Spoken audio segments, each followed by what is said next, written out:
So let's talk about the brag factor, because that's very few of people on here are doctors, so they're not going to have the problems you had treating patients. But the brag factor is kind of how you got to be a top doctor, right?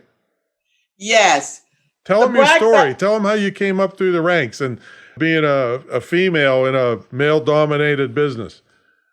Yes, I was in a group where I was the only female, and all the other people in the group were surgeons, and I was pushing non-surgical treatment. So it was kind of different from what they were doing. And so when patients would come, and I would tell them I was an interventional pain specialist, meaning that I tried to intervene and do things for your pain without surgery. People hadn't heard of it when I first came around here. And so I said, oh my God, I have to eat. I have to pay my mortgage. How am I going to do this? Well, medical school didn't really teach me anything about marketing, none whatsoever. And I had decided I would go to networking events, Tom, and I would say, hi, I'm Dr. Bragg. Nice to meet you. And the people would look at me like, okay, so what? And that was it. Because Uh-huh. I didn't really know how to work a room. But I realized that I had to work a room to be able to say something that was memorable so people would understand what I did, remember me, and want to come to me and learn how to break the circles where people were congregating in a networking event and be able to break the ice and make them want to talk with me. Right. And so I use what I call the brag factor because patients would say they would get my name mixed up. Now, what's your name, Dr. Greg, Dr. Drag, or what?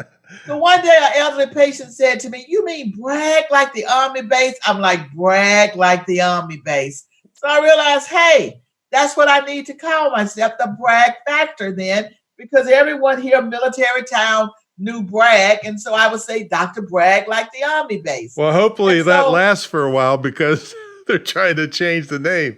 I know they're trying to change the name, but now Bragg just gonna have to stay on around here now because that's what it is, the brag factor. You have to And so tell them that they can't change it now. It'll ruin your business. it'll ruin my business. It'll ruin my business now that's what I have been doing, and they want to change the name. Things always change. So when I learned that if you're kind of like me, I'm a talkative person, but I really didn't know how to just chit chat in this networking thing. And so I kind of created what I call the factor power square, where I thought about 4 P's, Tom. It's real simple. When I meet people, what can you say to them? You want to first get them to talk about people. Don't kind of talk about yourself. Get them to talk about your people. Say, oh, how? How long have you lived here? And they get to telling, oh, and they'll tell about their husband. They'll tell about their children. And you get them to talk about the people. People love to talk about their kids, their husbands, and whatever things they're in. So I created the brag factor power square that really lists 4 P's: people, passion, purpose, and pain. So they talk about the people that was important to them. And then if we were eating shrimp at this networking thing, I would just look at whatever they were holding in their hand and say, hey, is the shrimp really good? And then sometimes it didn't go along with my formula. Some people said, no, I'm not enjoying it at all. I'm like, okay, that's not working. And then you had to get them to talk about what were their passions. Do they enjoy tennis? Are they into dogs like you, Tom? Because what I was basically doing was trying to get information about the people so that I would be able to interact with them on their level. Right. Then people talk about their purposes. And at the end, when you really get to know them, they'll talk about their pain, not their physical pain. But say, for instance, if someone was new to town and they said, I have a dog, but I can't go anywhere because I don't have anyone to dog sit. But if you can get rid of someone's pain and tell them, hey, I know 2 or 3 people that can sit for your dog, they will remember you because you did something for them. So the main thing that the brag factor does with networking is you want to focus on the people, not so much on yourself, but focus on the people. And those 4 things help me to be able to network and to build a big practice. And since being in Tidewater now, I've treated over 20,000 patients. Wow. And I came here without a spouse, without children, without the other support system that most people have to help them build a practice. I hadn't been here before. And so using this, I could use it at church, at networking events, at civic events. And I know that it worked because it worked for me. And this is how I built a big practice. And now I teach this to people at Fortune 500 companies. I teach it to young people who are graduating, looking for a job. When you're there, focus on these 4 P's. Learn this and do your social intelligence homework.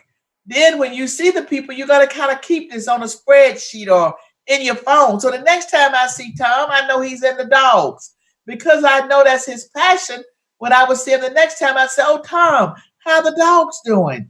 And people's eyes would brighten up because they could tell then that I had paid attention to them. And you will build this. And then later on, rather than sending Tom a coffee cup and you don't know if he drinks coffee, you know he's in the dogs. You want to send him a little something. Maybe you send him some notepads with a dog on it, but it helps your gifts more meaningful. If you ever have the opportunity to give a client a thank you gift, this is going to help you be able to tune in to what they really want. People give me coffee mugs all the time, Tom, and guess what? You don't drink coffee. I don't drink coffee. And they are just so delighted. It's a beautiful cup. It's a beautiful cup. Of course, I could put water in it, but for the same $5, they could realize that I'm into Alabama football and get me an Alabama sticker. Yeah. Because you take the time with these 4 P's, you learn your clients. And people think, "Oh my God, I have a good memory," but I use these 4 P's and it helps support that good memory. So when I've treated people and had clients for 20 years now, that I can tell them, "Hey, I bet your son now has finished college." Because I remember when I wrote that down in 2005 or 10, that they had a child that was 10 years old. And so I said, they like, "Oh, Dr. Bragg, you remember? Yes, he just got married." So these are the kind of things that can separate you from your other clients. Now, you said you came here with no husband and no kids, but since when are kids a support system? Well, there's support. Well, because if they're in school, that means you're going to meet the parents of those people. Oh. So that automatically gives you some other people that if you have a business, you at the PTA meetings, you're meeting teachers. And so that was giving you another support system. Is what I was they're saying. little marketing slaves for you. Little marketing thing. That's what I'm saying. That gives you little marketing things, right?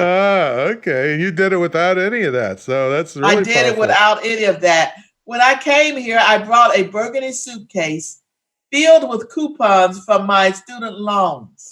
And I remember going to a financial planner. He said, "Oh my God, with these loans, you may be able to retire about age 70.